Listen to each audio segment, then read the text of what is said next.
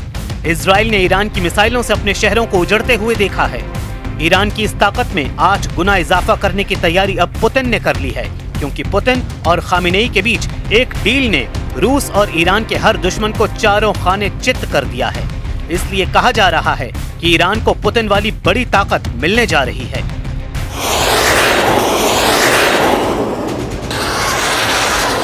ये खबर इसलिए भी बहुत बड़ी है क्योंकि जिस वक्त ईरान की मिसाइलों का खौफ पूरे इजराइल में फैला हुआ है, जब ईरान के परमाणु कार्यक्रम की टेंशन में पूरा व्हाइट हाउस घिरा हुआ है, तब पुतिन और खामेनेई की परमाणु डील ने ट्रंप और नेतन्याहू को बुरी तरह डरा दिया है।